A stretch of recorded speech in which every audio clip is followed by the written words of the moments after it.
Welcome to Darkened Dreams. As we dive into tonight's unsettling tale, let me know where you're watching from and what time it is for you. And if you enjoy these stories, don't forget to like and subscribe to the channel. It was November 7th, 11:45 p.m., and the rain was relentless, the kind of rain that pounds against your windows, reminding you of just how isolated you are. My parents had left town for the weekend, leaving me to keep an eye on the house. I was 19, a bit too old to be scared of being home alone, or so I thought. By midnight, the storm had only grown stronger. The wind howled like a distant scream, and the trees outside danced in chaotic rhythms. I had just settled onto the couch with a book, trying to distract myself from the eerie noises when my phone buzzed. A message from my friend, Ella. "You all right? This storm is nuts. Text me if you need anything." I replied with a quick, "I'm good, thanks," trying to convince myself more than her. But then the power went out. Darkness enveloped the house, and the only light was the occasional flash of lightning that illuminated the room in harsh white bursts. 1:03 a.m. I was searching for the flashlight in the kitchen drawer when I heard it, the sound of footsteps on the wet pavement outside. At first I thought it might just be my imagination playing tricks on me, but then I heard it again. Someone, or something, was out there. Gripping the flashlight, I cautiously approached the window. I hesitated before pulling back the curtain, my heart pounding in my chest. Through the rain-streaked glass I saw her, standing at the edge of the driveway, drenched in rain. A girl no older than me, wearing a white dress that clung to her like a second skin. Her head was down, and she wasn't moving. Panic set in. Who was she? Why was she out there in the middle of this storm? My mind raced with possibilities, none of them comforting. I quickly grabbed my phone and sent a message to Ella. "There's a girl outside my house. She looks strange. Should I call someone?" Ella responded almost immediately. "What? Are you serious? Don't go outside. Just keep watching her. See if she moves or does anything." Her words didn't exactly calm me down. I kept my eyes on the girl, but she didn't move. She just stood there, unmoving in the downpour. Her hair hung in wet strands over her face, and something about her posture was unsettling, as if she were frozen in time. 2:18 a.m. I could feel my anxiety rising as the minutes dragged on. Ella was sending me a stream of messages asking for updates, but I couldn't tear my eyes away from the girl. She still hadn't moved, and it was beginning to feel like she never would. The storm continued to rage, and I started to notice something even stranger. The rain around her seemed to fall differently. It was almost like the raindrops were avoiding her, leaving a dry circle around where she stood. My throat tightened in fear. This wasn't normal. Ella called me, her voice frantic. "Are you sure she's still there? Maybe it's just some kind of shadow or something." I shook my head, though she couldn't see me. "No, Ella, it's not a shadow. She's there, and I think she's watching me too." 3:05 a.m. I couldn't take it anymore. I wanted to do something, anything to make her go away. My hand hovered over the door lock, but I couldn't bring myself to open it. I knew it was a terrible idea. Instead, I tried calling out to her through the window, my voice shaky. "Hey, do you need help?" She didn't react, not even a flinch. It was as if she hadn't heard me at all. The silence in response was suffocating. Ella was practically shouting through the phone now. "You need to get out of there. This isn't right. It's like some horror movie stuff. Maybe call the police." But I didn't want to leave. I didn't want to turn my back on the girl. 4:12 a.m. I decided to try one more time. I tapped on the glass, louder this time. "Hello? Can you hear me?" But again, nothing. She remained as still as a statue, her presence growing more unnerving with every passing minute. Finally, I couldn't take it anymore. I backed away from the window, my heart racing, and sat on the couch with my phone in hand, waiting for something, anything to change. But the girl stayed, rooted in place, as if she belonged to the storm itself. As dawn began to break, the rain slowed to a drizzle.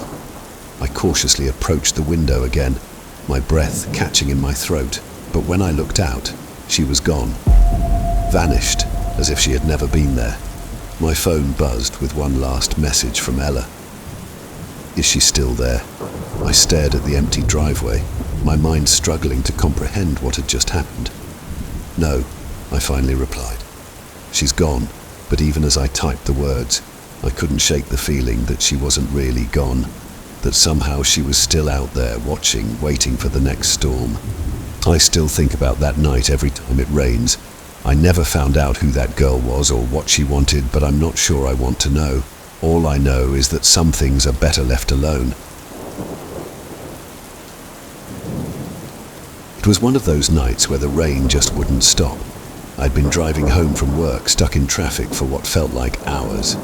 The sky was pitch black, and the rain came down in sheets, making it hard to see even a few feet ahead.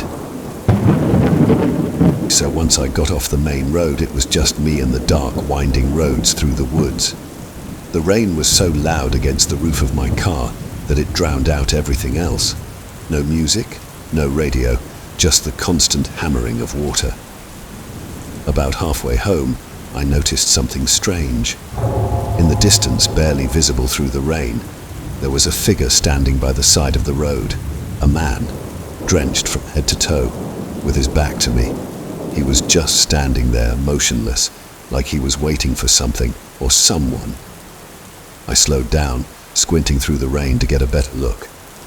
He didn't move, didn't even turn around as my headlights washed over him. He was tall, wearing a dark coat that clung to him like a second skin. I couldn't see his face, but something about the way he stood sent a chill down my spine. It crossed my mind to stop and ask if he needed help, but something held me back.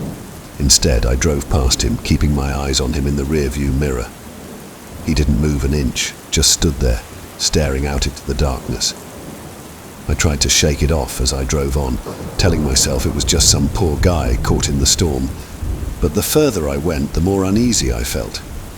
The road twisted and turned, and soon enough, I lost sight of him in the rain. A few miles later, the road straightened out, and that's when I saw him again. The same man standing by the side of the road in the exact same position. My heart skipped a beat. It was impossible. There was no way he could have gotten there so fast, especially on foot. But there he was, as if he had just appeared out of nowhere. This time I didn't slow down. I kept driving, trying to ignore the growing sense of dread that clawed at my chest. But no matter how far I went, he kept appearing.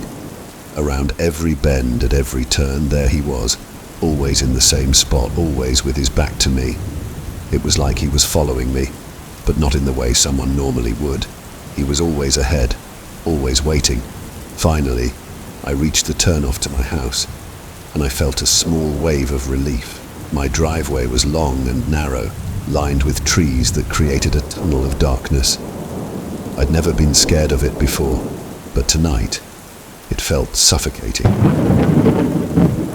As I pulled into the driveway, my headlights caught something that made my blood run cold. There, standing at the edge of the woods, was the man.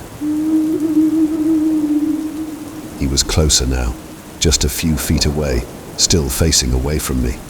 I slammed on the brakes and stared at him, my mind racing. I couldn't understand how he had gotten there. My house was miles from the main road, and there were no other roads or paths leading to it. I reached for my phone, but my hands were shaking so badly that I could barely grip it. When I looked up again, he was gone. Just vanished, like he was never there. I didn't waste any time. I bolted out of my car and ran to my front door, fumbling with the keys as I glanced over my shoulder. The rain was coming down even harder now, the wind howling through the trees. I finally got the door open and rushed inside, slamming it shut behind me. I locked it, then double-checked it, then locked it again, just to be sure. For a moment, I stood there in the dark, listening to the rain pounding against the windows. My heart was racing, and my mind was a blur of fear and confusion. I couldn't shake the feeling that I wasn't alone. Then, there was a knock at the door. It was soft, almost polite, like a gentle tap, tap, tap. But it was enough to make my heart stop. I didn't move, didn't breathe, just stood there, staring at the door. The knock came again, louder this time. Tap, tap, tap. I wanted to run, to hide, but my feet were rooted to the spot. My hand hovered over the lock, but I couldn't bring myself to unlock it. Something told me that if I opened that door, I wouldn't be able to close it again. The knock came one last time, loud and insistent. And then, just as suddenly as it started, it stopped. The rain continued to pour, but the knocking was gone. I waited, straining to hear anything over the storm, but there was nothing. Finally, after what felt like hours, I crept to the window and peered out into the darkness. The man was gone. The driveway was empty, and the trees stood silent and still. I didn't sleep that night, or the night after that. Every time it rains, I can still hear that knock echoing in my mind. And every time, I wonder if the man in the rain is still out there, waiting for me to open the door